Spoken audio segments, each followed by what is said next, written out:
Добрый день, уважаемые коллеги. Меня зовут Евгений Викторович Поляков. На этой неделе мы продолжаем линейку вебинаров по учебному курсу «Край, в котором я живу». На сегодняшнем вебинаре мы с вами поговорим о новом учебном пособии «Край, в котором я живу» для 2 класса. Рассмотрим содержание пособия, условные обозначения, а также рассмотрим некоторые аспекты работы с текстовым и наглядным дидактическим материалом пособия «Край, в котором я живу». Скажу вам еще некоторую информацию. На прошлом вебинаре в понедельник мне задавали вопросы в чате насчет рабочих тетрадей по учебному курсу «Край, в котором я живу».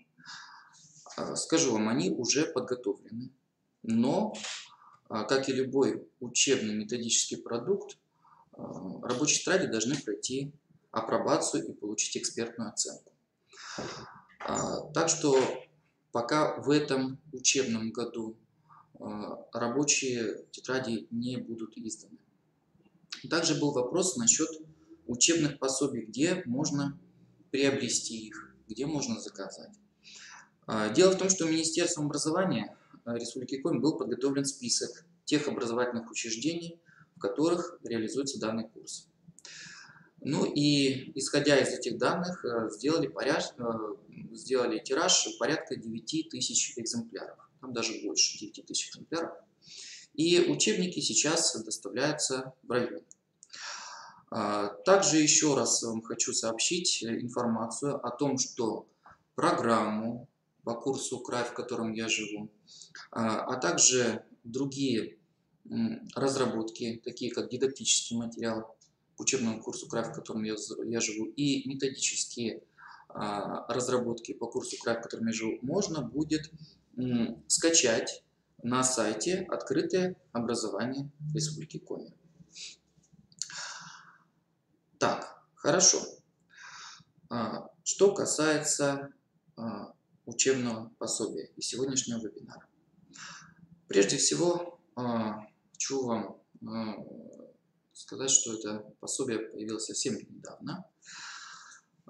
Учебное пособие «Край, в котором я живу» для 2 класса соответствует требованиям Федерального государственного образовательного стандарта начального общего образования и соответствует программе учебного курса «Край, в котором я живу». К данному учебному пособию уже подготовлены методические рекомендации, но пока они еще не изданы. Учебное пособие прошло необходимую экспертную оценку. Также учебная книга прошла апробацию, значит, в школах, в городских школах, в сельской школе. И сегодня мы с вами рассмотрим содержание пособия и условные обозначения. Но вначале остановимся на условных обозначениях, на аппарате ориентировки, который присутствует, который есть в учебном пособии. Вот обратите внимание, да, какие красивые, интересные значки. Да? Первый значок «Подумай, ответь» в виде вопроса. То есть, значит, задание, как правило, предполагает вопрос. Выполни сам. Значок в виде ручки, да? То есть предполагает определенное какое-то действие. Значок «Выполни дома» в виде домика, да? То есть означает домашнее задание. И также 2 условных обозначения для любознательных, да, в виде такого совенка. И еще одно условное обозначение – это удивительно, но факт. Давайте рассмотрим поподробнее эти условные обозначения. Итак, первая рубрика «Подумай и ответь». Эта рубрика представлена в структуре каждой темы учебной книги и представляет собой вопросы для самопроверки младшими школьниками усвоенного краеведческого материала. Работа с данной рубрикой способствует формированию различных видов универсальных учебных действий. Так, формированию познавательных универсальных учебных действий способствует поиск ответов на вопрос «почему?». Ряд вопросов направлен на выявление личностного отношения младшего школьника к изученному материалу.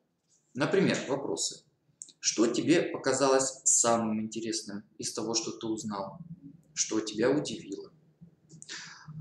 Вопросы рубрики подразделяются на предтекстовые, направленные на актуализацию знаний. Да? Вот яркий пример. Тема «Кто живет под водой?». Предтекстовый вопрос. Каких обитателей водоемов ты знаешь? Какова цель этого вопроса? Актуализировать уже имеющиеся знания у ребенка. Да. Также внутритекстовые вопросы. Вот, например, такой внутритекстовый вопрос. Да? Какова цель этого внутритекстового вопроса? Прежде всего, это развитие у младших школьников навыков смыслового чтения, то есть осознание того, что уже прочитано. Да? И следующий вопрос, уже классический, да, это классические послетекстовые вопросы, когда вопросы располагаются после текста. Какова основная дидактическая задача послетекстовых вопросов? Прежде всего, это закрепление пройденного материала. Так, хорошо, разобрались с рубрикой «Подумай, ответь». Следующая рубрика учебного пособия – это рубрика «Выполни сам». Да? Эта рубрика, так же как и рубрика «Подумай, ответь», представлена в структуре каждой темы учебной книги и представляет собой задание. То есть, смотрите, если рубрика «Подумай, ответь» – это просто вопросы, то здесь, как правило, это определенное задание. Задание для самопроверки младшими школьниками усвоенного краеведческого материала. Работа с данной рубрикой способствует формированию различных видов универсальных учебных действий. Так, формированию коммуникативных универсальных учебных действий помогают следующие задания. Расскажи, узнай у родителей, сделай вместе с одноклассником.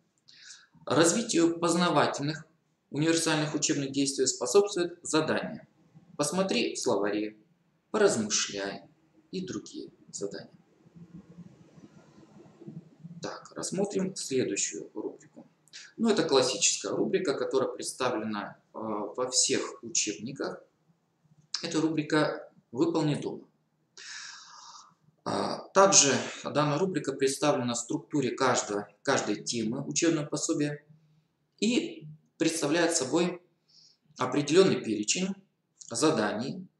Заданий, как правило, для самостоятельного выполнения дома. Но я не случайно оговорился, как правило, самостоятельно, потому что есть ряд заданий, которые предполагают совместное выполнение с родителями того или иного задания. Все домашние задания данной рубрики, они носят творческий характер. Нарисуй, напиши, найди информацию, подготовь сообщение, узнай у родителей и так далее. Как вот вы видите на слайде, есть некоторые домашние задания, которые предполагают выборочный характер. Да? То есть педагог предлагает детям самим выбрать одно из 3 предложенных заданий. Да? Как, например, здесь. Составь рассказ на тему «Будь осторожен в лесу». Выучи одно из стихотворений Серафима Попова о природе родного края. Сочини сказку на тему «Лесной пожар». Так, следующая рубрика пособия «Край, в котором я живу», это рубрика для любознательных. На самом деле все дети от природы они любознательные, поэтому эта рубрика адресована абсолютно всем учащимся. Да? Эта рубрика имеется в структуре некоторых, повторюсь, некоторых разделов учебного пособия и представляет собой тексты, отражающие занимательные факты о Республике Коми. Текстовый дидактический материал данной рубрики способствует формированию познавательных, или, как еще говорят, когнитивных, универсальных учебных действий. Данная рубрика направлена на реализацию принципов развивающего обучения и предполагает использование познавательных текстов в качестве дополнительной информации для учащихся. Вот как, например, приведенный пример данной рубрики «Информация о полезных растениях, которые произрастают у нас в Республике Коми». Так, и последняя рубрика, которая мне очень нравится, это рубрика «Удивительно, но факт». Так же, как рубрика для любознательных, данная рубрика имеется в структуре некоторых разделов учебной книги и представляет собой тексты, отражающие единичные, уникальные факты о Республике Коми. Данная рубрика, вообще основная дидактическая задача данной рубрики – это мотивация школьников к освоению учебного курса «Край, в котором я живу». Ну, а также развитие познавательной активности обучающихся. Ну, вот я привел такой пример. Пример данной рубрики. Вот удивительно, но факт. В городе Сыктывкаре был интересный случай. По центральному городскому парку разгуливал маленький медвежонок. Косолапый пришел из ближнего леса. Около 2 часов группа спасателей пыталась поймать разбойника, но он ловко убегал от людей. После долгих преследований Мишку поймали и отвезли домой в лес. Удивительный факт, действительно удивительный факт. В городе прогуливался медведь, фактически. Да? И когда вот проходила апробация учебного пособия, данного учебного пособия, детям, конечно, очень понравились вот именно тексты этой рубрики. Долго-долго спрашивали учителя, меня спрашивали, а что случилось с этим медвежонком? Где он сейчас находится и так далее. То есть, действительно, как писал академик Смирнов, чтобы привить мотивацию у ребенка, тем более у младшего школьника, да, необходимо наполнить содержание занимательными текстами. Причем эти тексты, они, как правило, в отличие от той же рубрики для любознательных, они небольшие, они короткие, да, емкие. Но, как правило, эти тексты очень, ну, действительно, представляют себе какие-то единичные факты, удивительные. Да? Или вот, например, текст. Зимой 1915 года в селе Палаус было довольно сурово. Морозы доходили по вечерам до минус 37-39 градусов. Воробьи на лету мерзли и падали. Снега выпало до 2 метров в глубину. Дети, конечно, удивлялись, как это такая погода. Да? У нас сейчас обычно зима теплая. То есть, в принципе, это тоже очень интересная, достаточно интересная рубрика. Хорошо. Давайте сейчас рассмотрим содержание учебного пособия и сравним его с тематическим содержанием программы учебного курса «Край, в котором я живу». Я хочу вам напомнить, что программа учебного курса, она претерпела некоторые изменения. Она обновилась, и, как я вам уже говорил в начале, обновленную программу вы можете скачать бесплатно на сайте «Открытое образование Республики Коми». Итак, сразу что бросается в глаза. Содержание учебного пособия, сами названия тем, подтем разных цветов. Да? Обратите внимание, содержание разделов обозначены красным цветом. Да? Содержание тем голубым цветом. Ну, давайте поподробнее. Итак, первый раздел. Первый раздел «Природа Коми-края». Как я уже сказал, красным цветом. Данный раздел содержит несколько тем, таких как «Мира не узнаешь, не зная края своего», «Поверхность земли Коми», «В гости к временам года», «Северные реки», «Что в лесу растет», «Кто в лесу живет», «Охрана природы». Таким образом, получается 7 тем. Первая тема, она установочная. Мира не узнаешь, не зная края своего. Вот сейчас открою программу и откройте, если у вас неподалеку есть программа, посмотрите. Содержание данной темы раскрывает основные понятия краеведческого курса. Что такое краеведение, что такое малая родина, что такое родной край и так далее. То есть это такая установочная тема. Следующая тема называется «Поверхность земли Коми».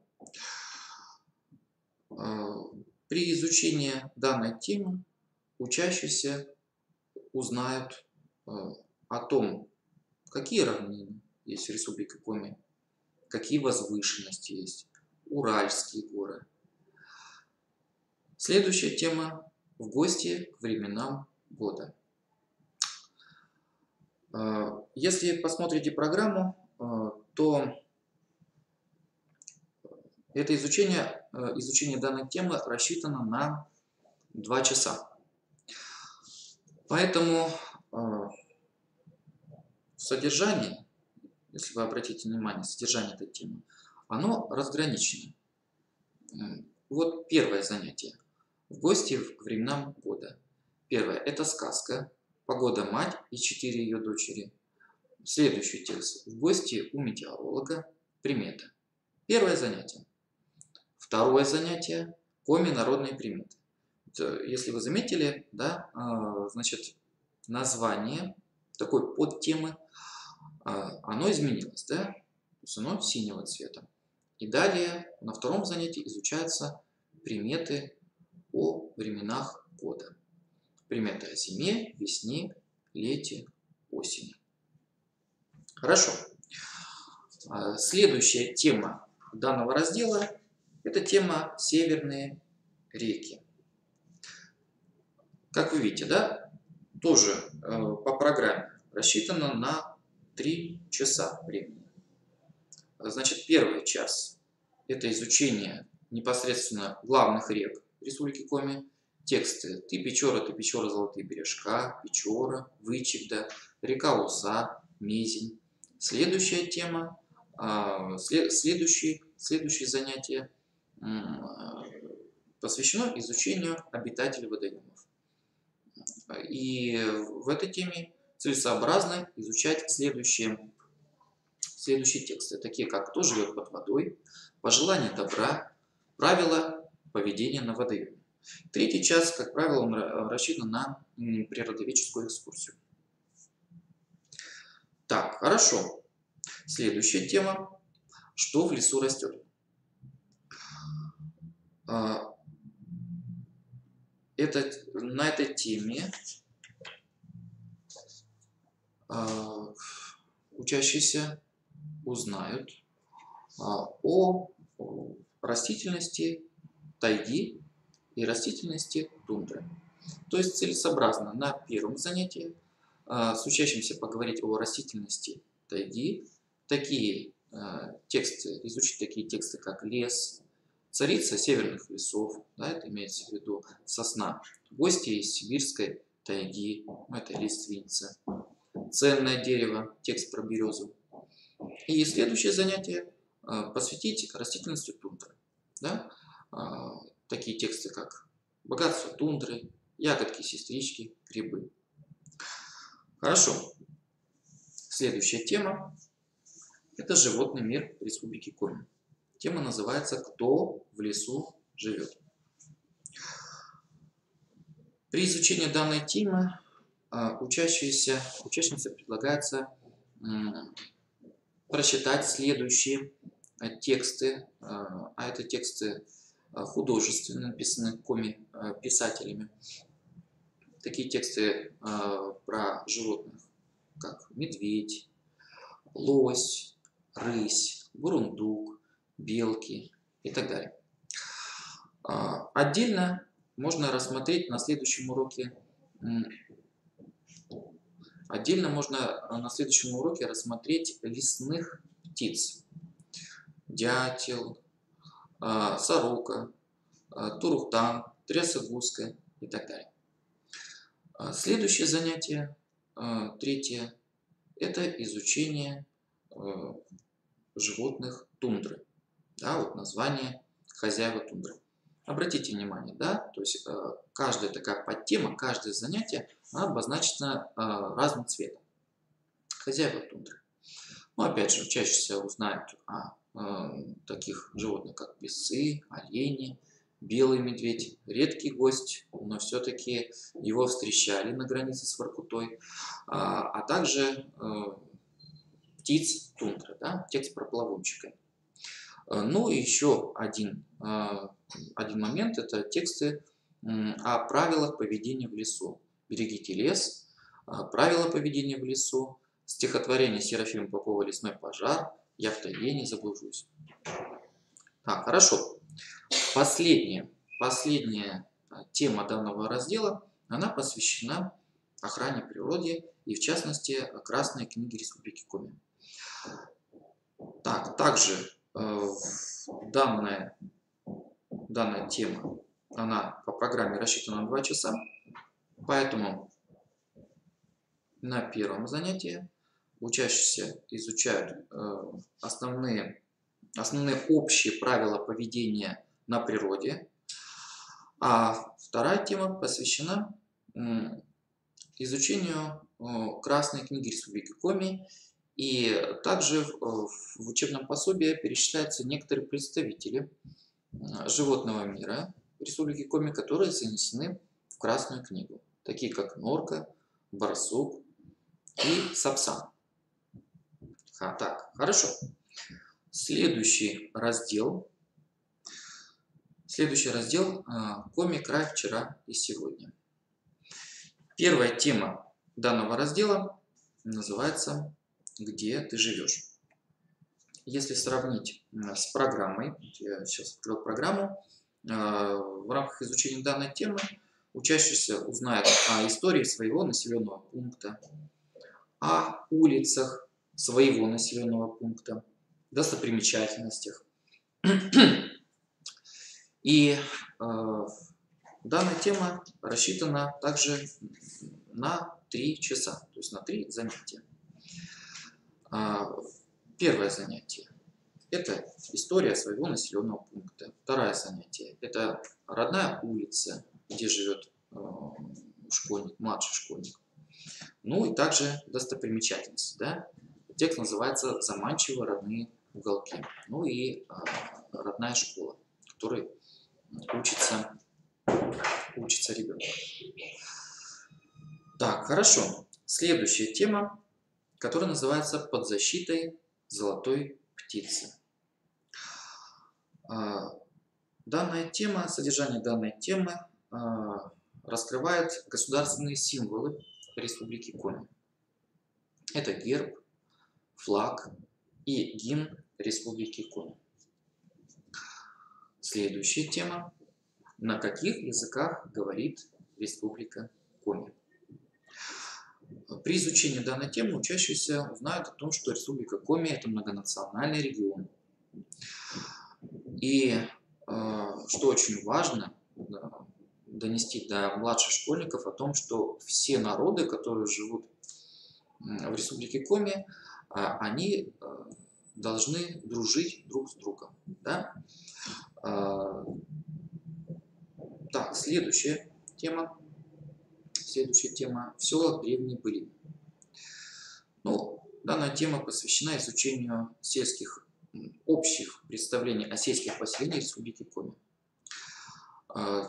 Также в учебном пособии представлена некоторая информация о наиболее старинных сел Республики Коми, таких как село Усть-Вым, село Иб, село Усть-Сыльма. Следующая тема – это огни растущих городов. Данная тема посвящена характеристике особенностей городских поселений в Республике Коми.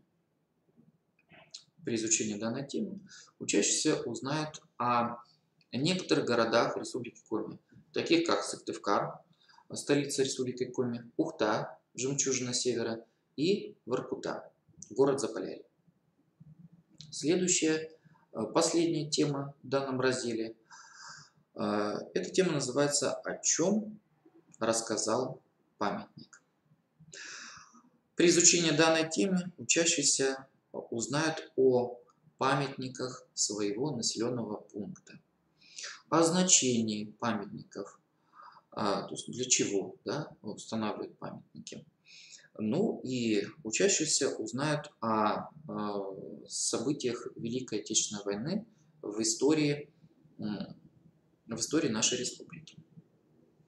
Ну и последняя такая тема, да, это даже не совсем тема, это такое задание для детей, которое называется «Добрый совет на лето». Задание прочитать летом дополнительную литературу.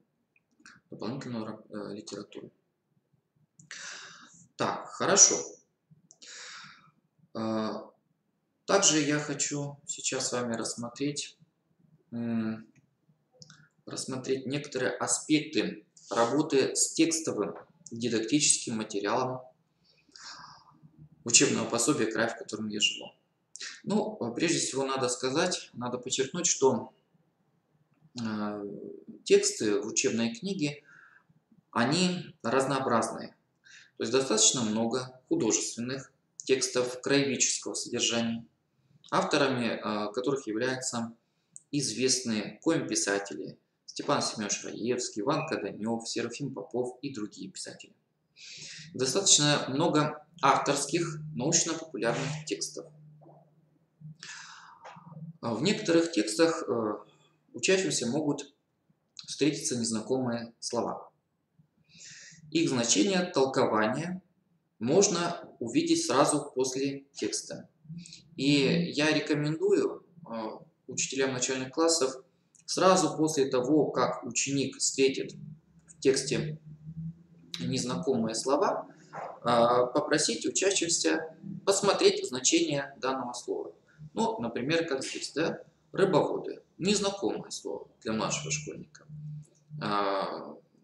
Ну, и вот в конце текста есть такая сноска, да. Рыбовод, специалист по разведению рыбы. Также работу с текстом можно организовать в разных формах. Когда проходила апробация, мы с учителями-апробаторами тоже рассматривали различные варианты работы с текстом. Ну, классический вариант – это чтение учащимся самостоятельно. На самом деле детям очень нравится читать самостоятельно, во-первых, это им интересно, но во втором классе они очень медленно читают, да? И поэтому часть текста рекомендуется читать совместно вместе с учителем, да? Также встречаются тексты диалогового характера. Ну вот как, например, этот текст в теме «В гостях в гостях временам года» есть такой текст «В гостях у метеоролога». Да, и этот весь текст построен как такая заочная экскурсия детей к метеорологу. И вот дети спрашивают у опытного наставника, у метеоролога, спрашивают какие-то вопросы, да, интересуешься. И вот, например, учитель может сказать: вот, ребята, давайте я буду в роли метеоролога, да, в частности, тут Василий Семенович, да, метеоролог, а вы будете меня спрашивать. Да? И вот, например, кто-то будет за Сережу Попова, кто-то будет за Ивана Ладанова и так далее. Вот, то есть, таким образом можно будет построить работу с текстом. Также еще один момент, на котором я хотел бы с вами сегодня остановиться. Если вы внимательно посмотрите содержание учебного пособия, вы обратите внимание, что оно достаточно очень хорошо иллюстрировано. То есть в учебной книге достаточно много фотографий. И надо подчеркнуть, что это все фотографии авторские. Фотографов, известных фотографов Республики Коми. Также есть красочные рисунки, которые выполнила художница Анна Гордеева. И достаточно много репродукций картин коми-художников. Вообще сам по себе курс, край, в котором я живу, он основан на культурологическом подходе. И поэтому не случайно в данных пособиях и во втором, и в третьем, и в четвертом классе будут репродукции картин коми-художников. Ну, во-первых, прежде всего скажу, что репродукции картин, они являются не просто украшением, да? Они представляют собой прежде всего дидактический материал, наглядный дидактический материал, направленный на развитие у младших школьников не только эстетического вкуса, да, но и развитие их личностных, предметных и познавательных универсальных учебных действий. Я приведу некоторый пример работы с картинами. Но хочу отметить, что в методических рекомендациях, которые, я повторюсь, уже подготовлены, методические рекомендации для учебного пособия «Край, в котором я живу», будет целый раздел, который будет называться «Работа с наглядным дидактическим материалом учебного пособия». И эти все рекомендации, они будут перечислены. Итак, пока на этом вебинаре я хочу вам показать, как можно организовать работу с картинами. Во-первых, практически все картины в учебном пособии, они достаточно большого формата. Это было сделано не случайно. Это было сделано для того, чтобы младшие школьники могли, прежде всего, детально рассмотреть картину, репродукцию картин. Давайте рассмотрим некоторые картины, которые есть в учебном пособии. Первая картина. Александр Николаевич Безумов «Летний день». Данная репродукция картины служит хорошей иллюстрацией к беседам о климате Республики Коми, о растительном мире нашего края. В процессе рассматривания произведения следует обратить внимание на красоту луга, обилие полевых цветов, палитру зелени. Да? При работе с картиной учителю рекомендуется акцентировать внимание младших школьников на фигуру женщины.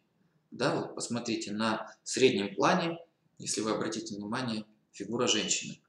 Можно задать следующий вопрос. Как вы думаете, ребята, почему женщина пошла в лес? Что делают в летнее время в саду? Следующая картина.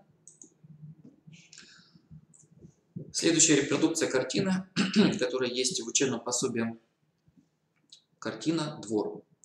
Автор сыктывкарский художник Александр Николаевич Безумов. На полотне художник изобразил типичный для Сыктывкара 60-х годов городской дворик. Учитель может предложить младшим школьникам сравнить и сопоставить свой двор и двор, который вдохновил художника. При рассматривании картины стоит уделить особое внимание отдельным деталям, которые создают общую картину обыденного двора. Это скамейка, да? То есть в каждом дворе есть скамейка, песочница, беседка и так далее. Можно предложить учащимся воображаемую ситуацию. Пусть они представят, что между главными героями картины, маленьким мальчиком и бабушкой, мог завязаться диалог. Какой может быть диалог между внуком и бабушкой? Следующая картина.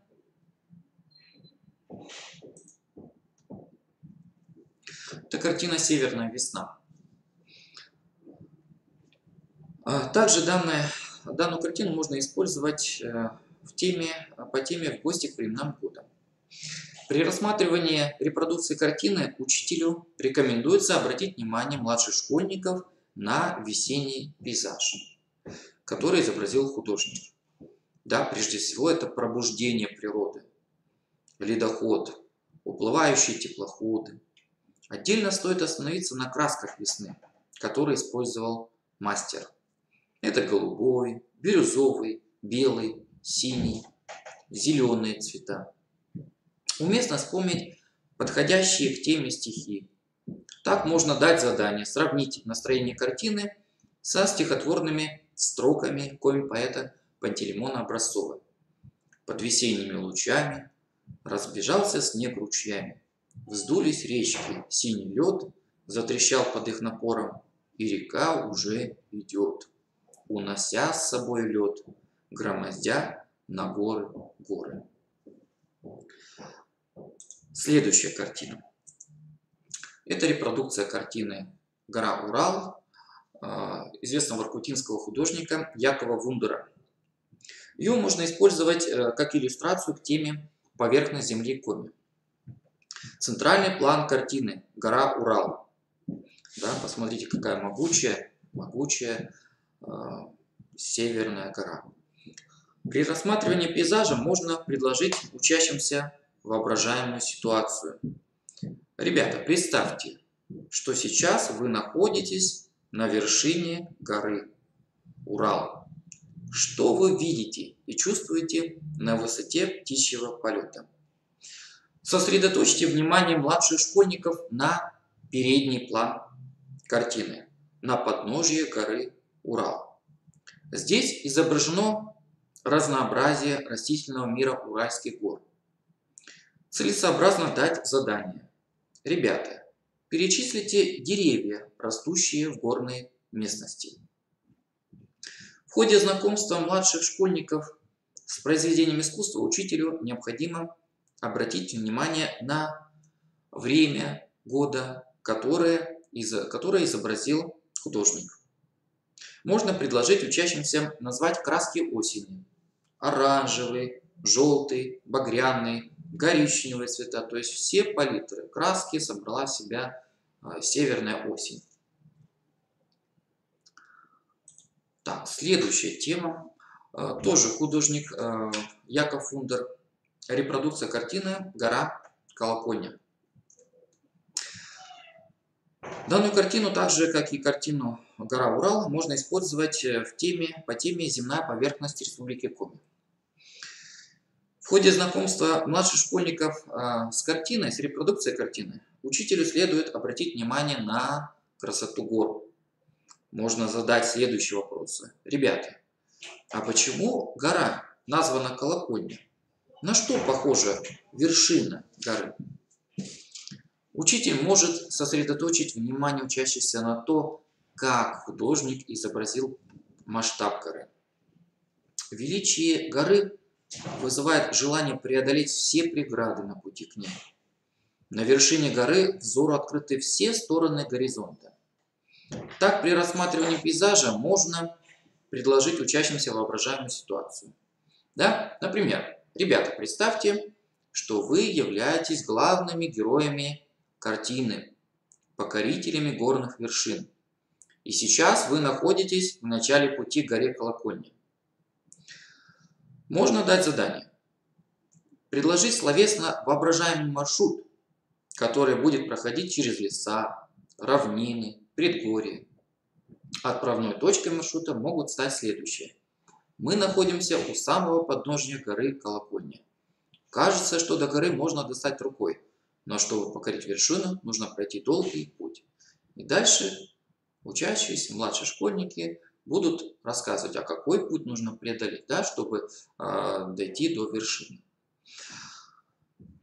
Также в ходе знакомства младших школьников с произведением искусства учителю стоит обратить внимание на время года, которое изобразил художник. Но это лето, да?